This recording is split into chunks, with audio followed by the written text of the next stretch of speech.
Malachi chapter 2 and verse number 1 and 2. And now, O ye priests, this commandment is for you, if ye will not hear, and if ye will not lay it to heart, to give glory unto my name, saith the Lord of hosts, I will even send a curse upon you, and I will curse your blessings. Yea, I have cursed them already, because ye do not lay it to heart. Bisaya, kung kamo dili maminaw, o kung kamo dili mo butang ni ini sa kasing-kasing. I'm sorry, I skipped verse 1, I apologize. O karon, o kumong mga pari, kining asugo alang kaninyo. Kung kamo dili maminaw, kung kamo dili mo butang ni ini sa kasing-kasing, sa paghatag o himaya nga to sa akong ngalan, nagingon ang Ginoo sa mga panon, ako bisan pa mo padala sa us katunglo nga anha kaninyo, o ako mo tunglo sa inyong mga panalangin, o oo, ako may tunglo na kanila, tungod kay kamo wala nagbutang ni ini sa kasing-kasing. Gani ang buntag, nag-realize ko, kinahanglan ko mag-change sa title kay na-change yun ang padulungan sa mensahe, and I didn't really like any of my titles. I thought about if ye will not lay it to heart, but now I'm thinking that doesn't really fit with the whole message, but I don't have any other good titles, so we might just call it that anyway. Kung kamo dili mo butang ni ini sa kasing-kasing.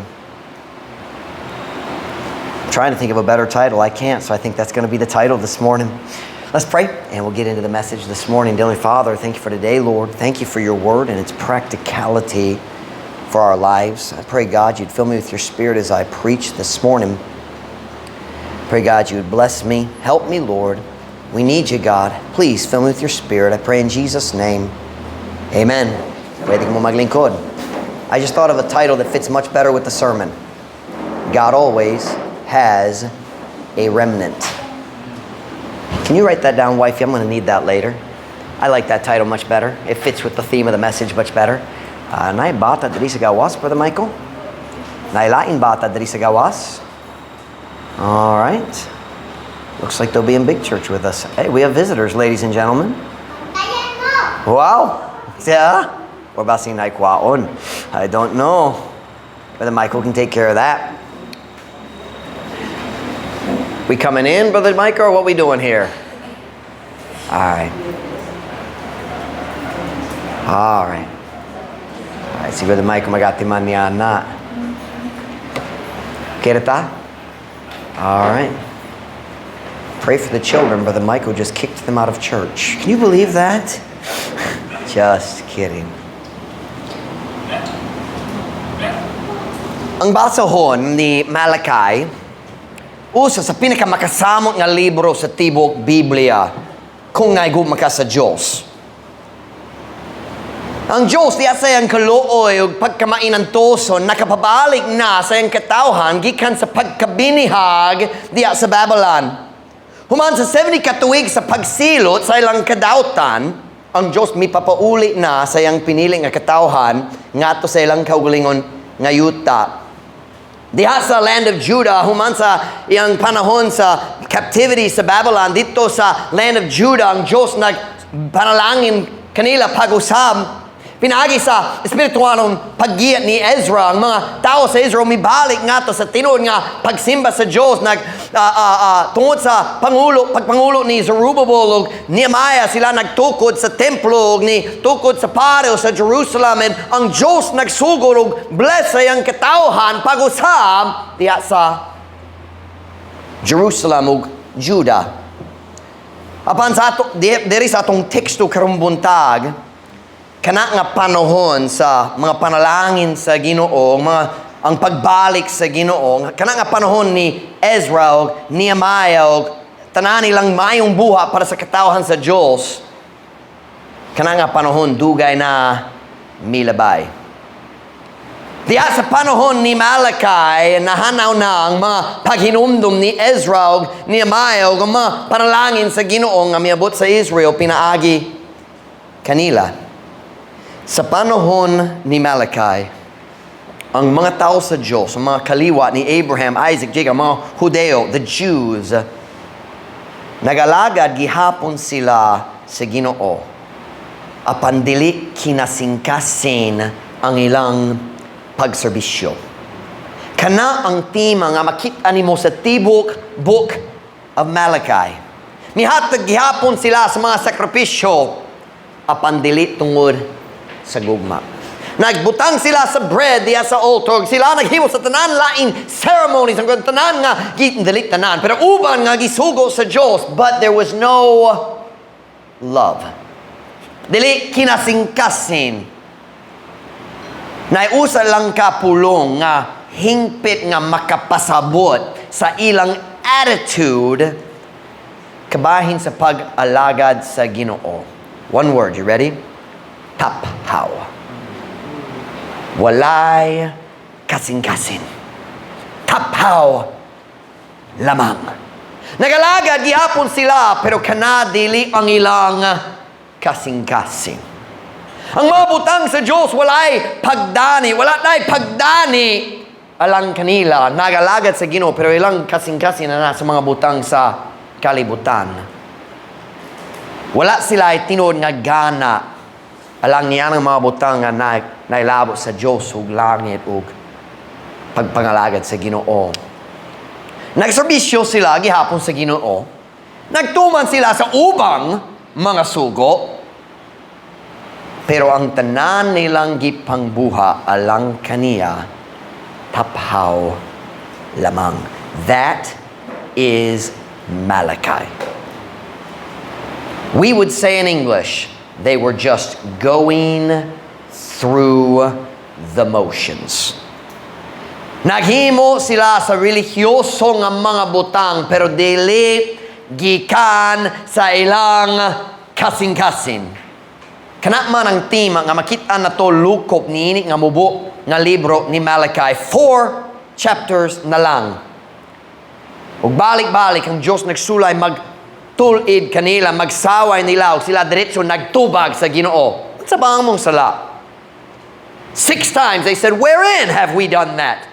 Kanusa ba? Hatagi kami og panaglita. What are you talking about? We're doing wrong. Nagdumili sila sa correction sa Ginoo.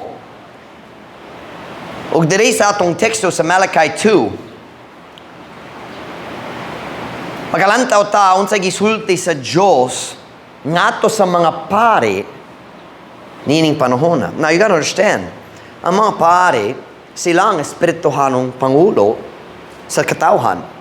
He was not speaking to the people directly. He was speaking specifically to the spiritual leaders. Let's look at it again. Look at verse number 1. "And now, O ye priests, this commandment is for you." O karon, kamong mga pari, kini nga sugo alang kaninyo. O unsa bang sugo? Look at verse 2. "If ye will not hear, and if ye will not lay it to heart to give glory unto my name, saith the Lord of hosts, I will even send a curse upon you, and I will curse your blessings. Yea, I have cursed them already, because ye do not lay it to heart." Let me read that in Messiah, because this is powerful. "Kung kamo dali maminaw, o kung kamo dali mo butang ni ini sa kasing-kasing." Coming from the fan for some reason. Somebody turn that fan off. I don't know why it's doing that. Palong ang fan, palihok. Palong ang fan. It's fine. Just leave it. It's fine. It's distracting me. We got the other fans. We'll be fine. Pasaya, kung kamo dali maminaw, o kung kamo dali mo butang ni ini sa kasing-kasing, sa paghatag og himaya nga to sa akong ngalan, nagiingon ng Ginoo sa mga panon, ako bisan pa mo padala sa uska tunglo nga na kaninyo. That's a strong word. Tunglo. Ug ako mo tunglo sa inyong mga panalangin. Oo, ako may tunglo na kanila. Tungod kay kamo, wala nagbutang ni ini sa kasing-kasing. Nasabtan ba ninyo? Unsa ang gisulti dere? This verse, we would say in English, it is jarring. Nakatingala. Here's what God's saying. He says, "Hey, kamo nga mga espirituanong pangulo, magpasidaan ko ninyo. Kung kini dili ninyo isulod sa inyong kasing-kasing, ako motunglo kaninyo og tanan og sa tanan inyoha.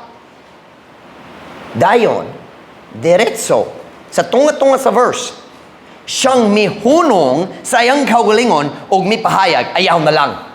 Wala man kamo naminaw bisan karon, bahala kamo, ako nagtunglo na kaninyo og sa mga sakripisyo nga inyong gitawag nga bulahan. He said, if you don't listen, I'll curse you. And then he said, you know what, bahala. Wala kamo naminaw karon sa maragyapon, ako nagtunglo na. Nag-interrupt siya sa iyang kaugalingon. Kaya nga naman, what was God so upset about?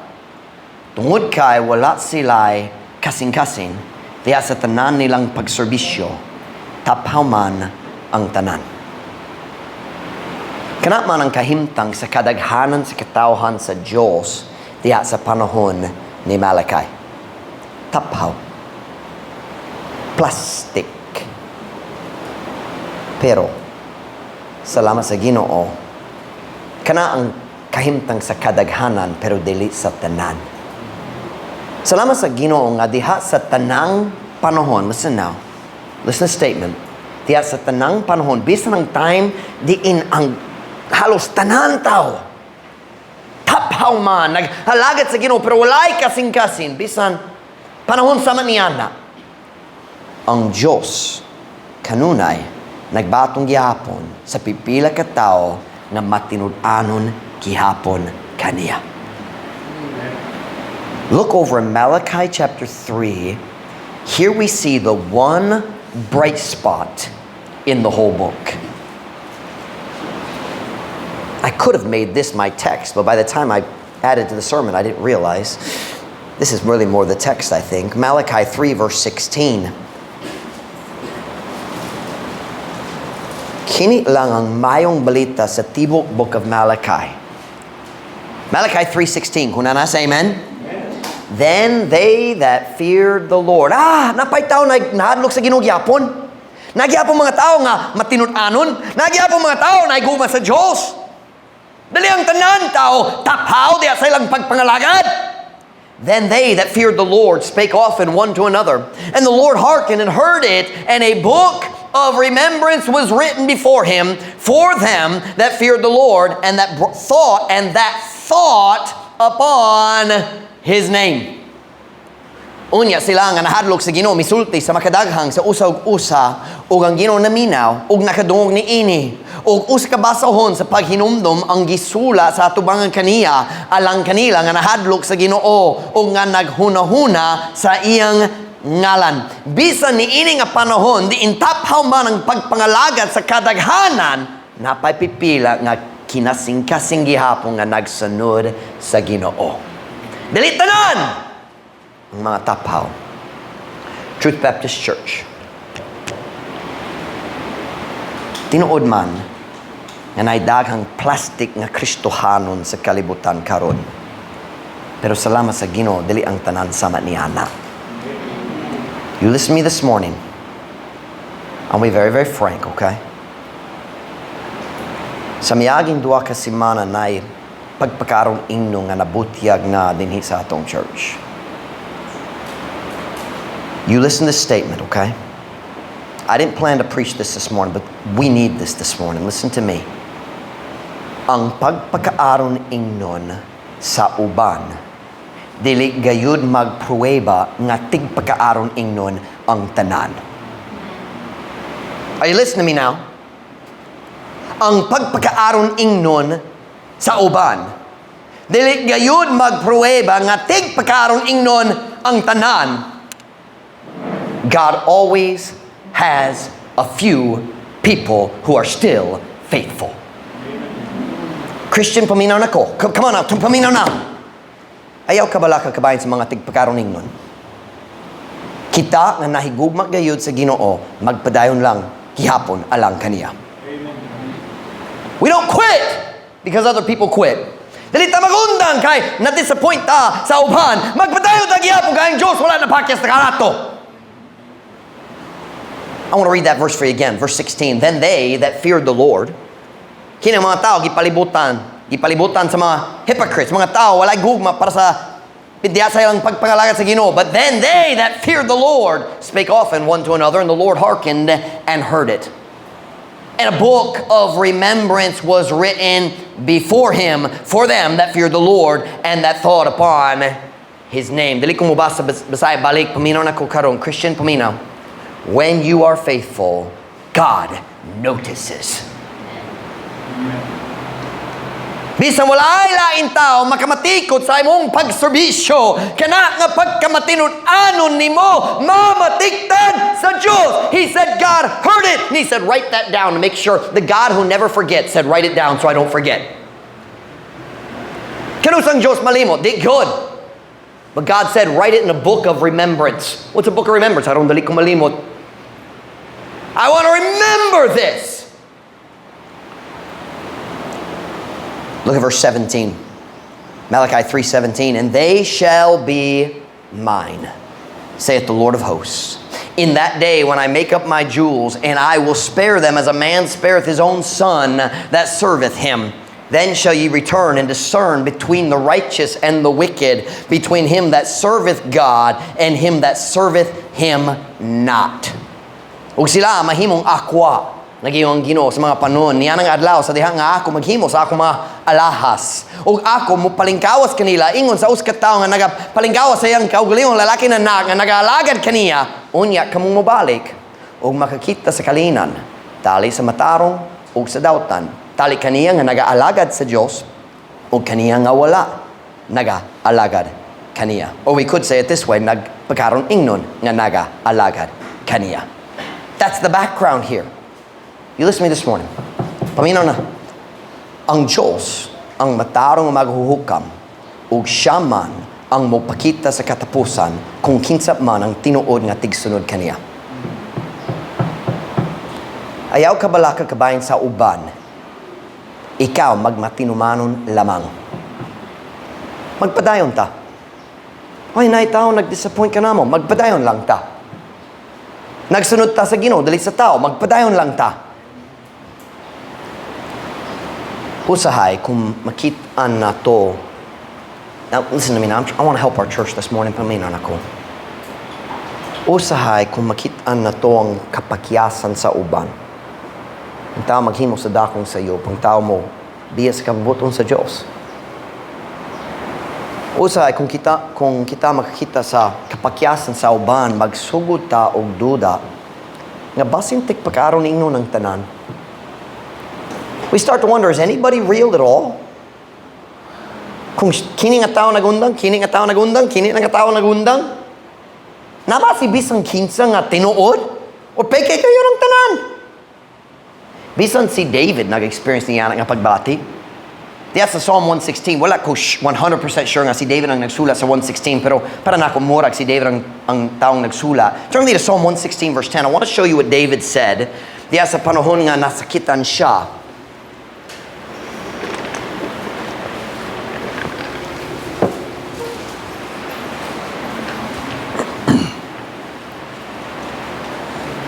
Psalm 116, verse 10 and 11.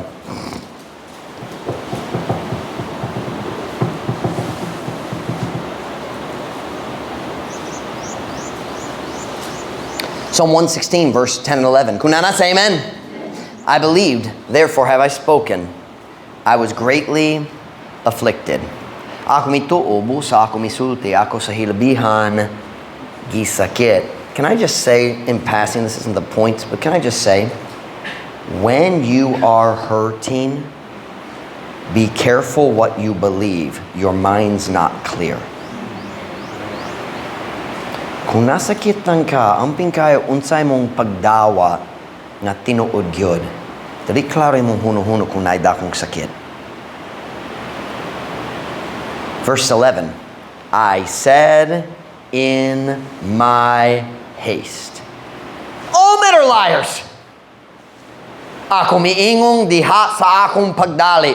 Ang tanan tao mga bakakon. Bisan si David, diha sa panahon sa iyang kasakitan, nagsugod og hunuhuna nga walay tao kasaligan. Don't make that mistake. You listen to me this morning. God always has a remnant. Ang Diyos kanunay naay salin.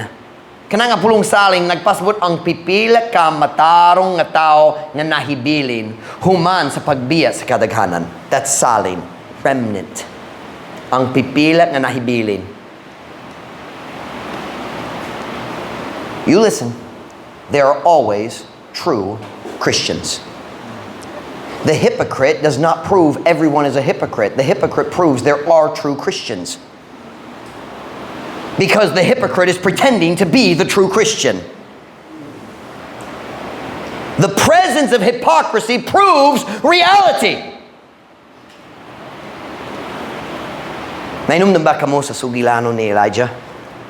Y'all know the story of Elijah? Nainumdum ba sa Mount Carmel? Nag-atubang siya, naginusara sa 850 prophets, 450 prophets of Baal, 400 prophets of the grove. Excuse me. I'm sorry. I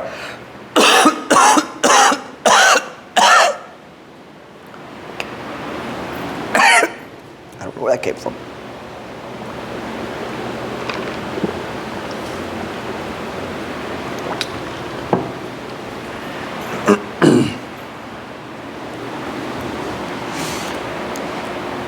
Dito sa bukid Carmel.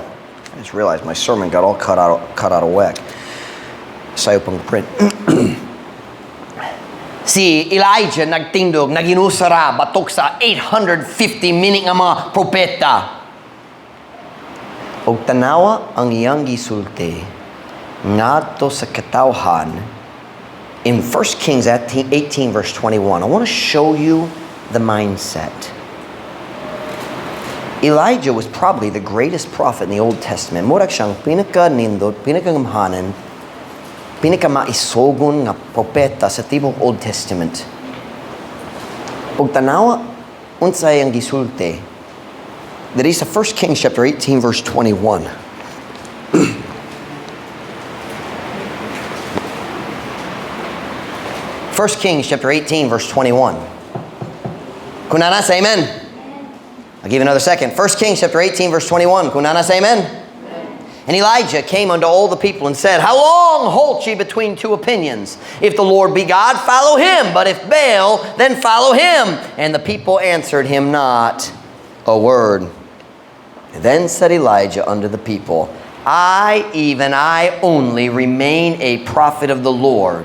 But Baal's prophets are 450 men, plus the 400 of the grove. Wala giiskod dere. Bisaya, og si Elias miato ngato sa tibok nga katawhan og miingon, unsa kadugay kamo magduwa-duwa tali sa duha ka opinion? Kung ang Ginoo maong Dios sunod kaniya, apan kung si Baal nan sunod kaniya. Ug ang katawhan wala gitubag kaniya nga usa ka pulong. Unya miingon si Elias ngato sa katawhan, ako bisan ako lamang ang nagpabiling nga propeta sa Ginoo, apan ang mga propeta ni Baal upat ka gatos ug kaliman katao. Nagatuga yun si Elijah nga siya ang kinalasa nga propeta sa tinuod nga Diyos. Ako na lang. Wala lain. Daghang gipatay, daghang nagdapig na ni Ahab ug Jezebel, mga nagsunod sa ni Baal ug uban pa. Dayon sa sunod chapter 19, ang gisulti ang maorang butang nga ato sa Diyos. Exactly the same thing. 1 Kings chapter 19 verse 14. I'm the only one. Ako na lang. 1 Kings chapter 19 verse 14. 1 Kings chapter 19 verse 14. Kunana, say amen. And he said to God, I have been very jealous for the Lord God of hosts, because the children of Israel have forsaken thy covenant, thrown down thine altars, and slain thy prophets with the sword. And I, even I only am left, and they seek my life to take it away. By the way, he said the exact same thing, I think in verse 11 or 10. Pareho gayon ang gisulti. Pasaya, verse 14. Ug siya may ingon, ako abubhoan kaayo alang sa Ginoo nga Diyos sa mga panon.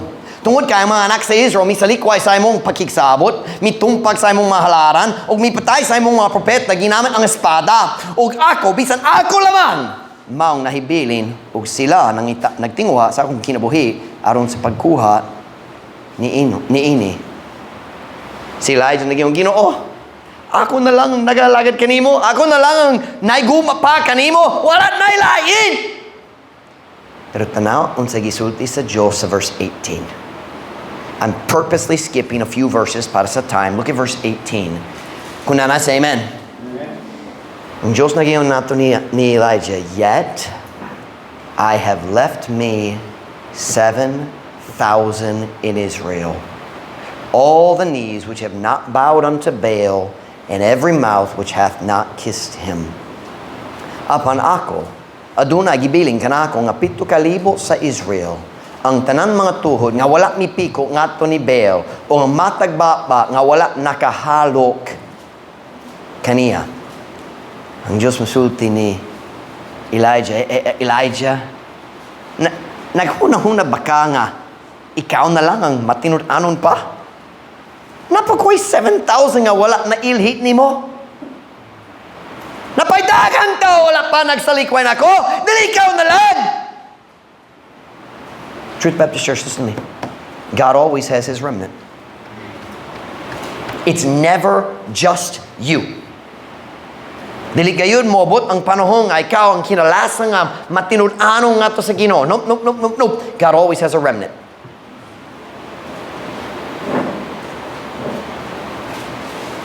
God said, Elijah, I think we're going to be okay. Elijah, ang problema nimo, wala ka kanilang 7,000. So ikaw naghuno-huno, ikaw ra. Pero Elijah, naglihok yapon ko sa dahang laing kinabuhi. Dili mo ra.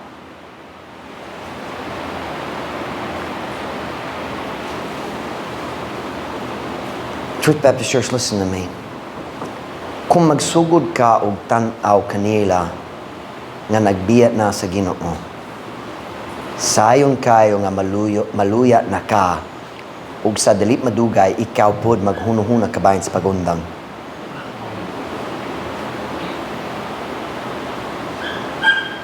Ug ganan ra kong musulti kaninyo karong buntag, kung ang mga tao sa Diyos mapakyas sa ilang Diyos, ang Diyos matinud-anon ra gyapon.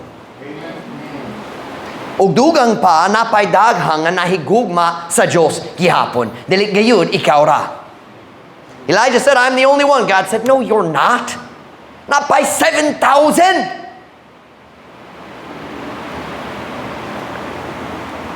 Napay daghang nga nahigugma sa Dios. Napay daghang nga ganahan gihapon nga kinasing-kasing nga mosunod sa atong manluluwas nga si Jesus Kristo. May I say today, we're not the only church that still following the Bible. Napaydaghang church sama sa atwa dere. We don't know all of them, but they're following Jesus just like we are. Salamat sa Ginoo, there's always a few. Tinuod ang kadaghanan magsanhod sa paagi sa kalibutan, nagdawat na sa mga drums o ang kalibutan hong paagi sa kantohon o tanan niya na, pero dili mon tanan.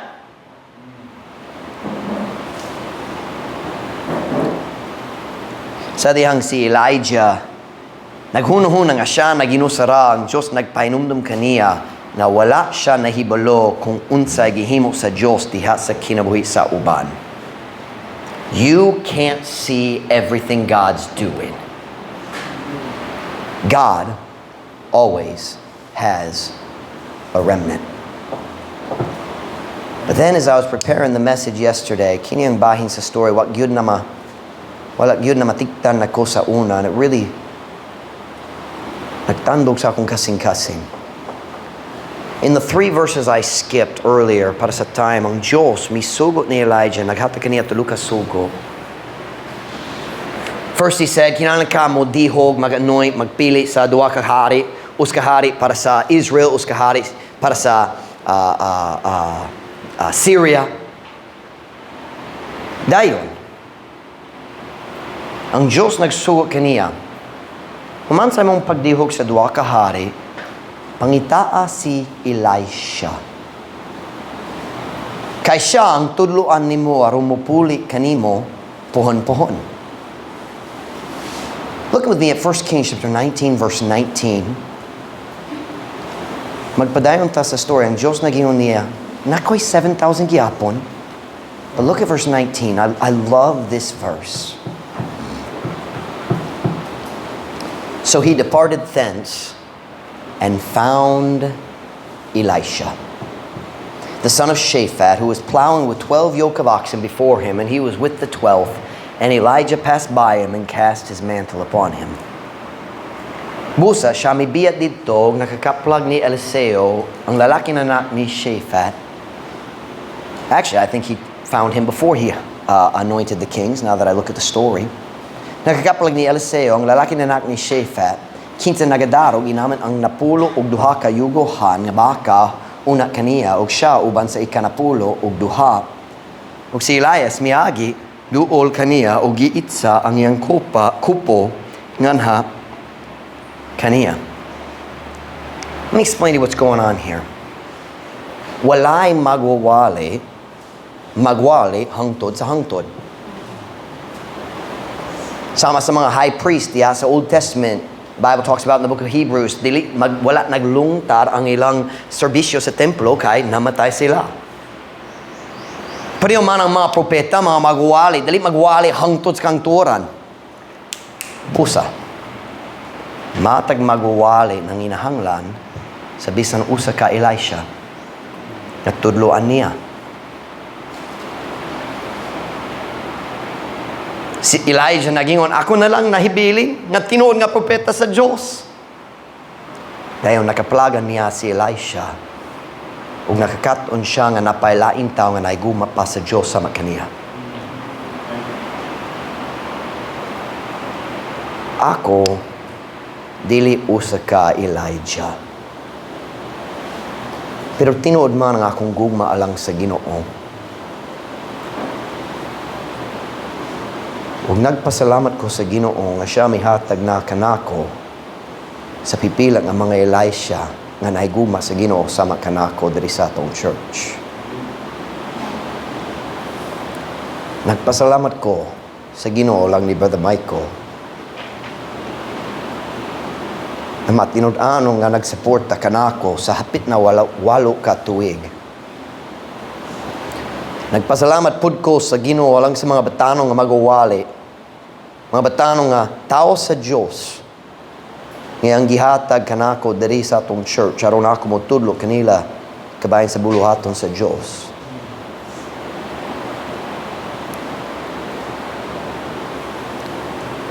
I found my Elishas. Ug magpadayon lang ko. Kung Elijah nagundang na, kinsa ba mo tudlo ni Elisha?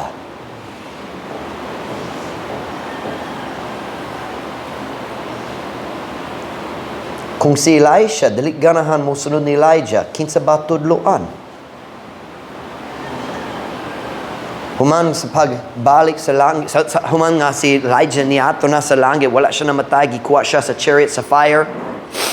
Si Elisha ang nagpadayon nga mag-lead sa laing propeta. They were called the sons of the prophets. He had Bible schools all over Israel. Elijah started them. Elisha continued them. Elijah said, ako ang last. God said, no, you're not. Go find Elisha. Tudloy siya. And I just want to tell our church today, I think I found my Elishas. And I'm going to focus on training the ones who love God.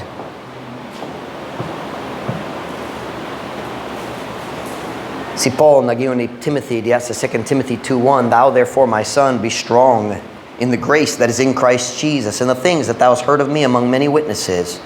The same commit thou to faithful men who shall be able to teach others also. Busa, ikaw, ako nanak, pagmalig-on diya sa grasya nga nani Kristo Jesus.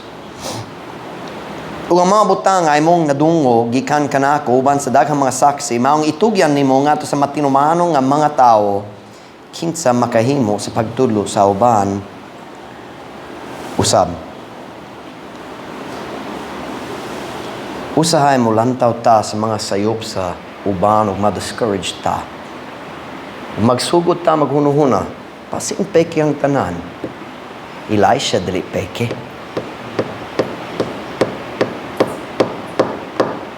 I just believe God always has a remnant.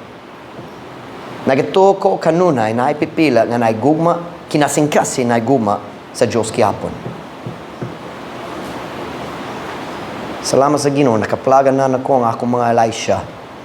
And I say this morning, Truth Baptist Church, magpadayong rata lang sa Ginoo dari sa dapitan. Dili ko ganahanga kita mag-usik sa atong oras diya sa pagsaway sa sayop sa uban, magpadayon lang ta lang sa Ginoo. Magpadayon ta diya sa soul winning. Pangitaon na to nang wala aron modala kanila ngadto ni Jesus. Magpadayon lang ta. Magpadayon ta diha sa paghigugma sa mga tao. Magpadayon ta diha sa pagtudlo sa pulong sa Dios. You Sunday school teachers, paminaw na ko, kung nakay 2 or 50, wala ka kabalo sa pagkimportante sa imong pagtudlo matag Domingo. You may be teaching the pastor or the pastor's wife of the biggest church in Mindanao one day. You don't know. You don't know. Give your heart. Magpadayon ta diya sa paglikay sa sala o paglakaw diya sa dalan sa pagkamataron. Magpadayon ta diya sa paglakaw uban sa Diyos. Read your Bible every day. Basa ang Biblia matagadlaw.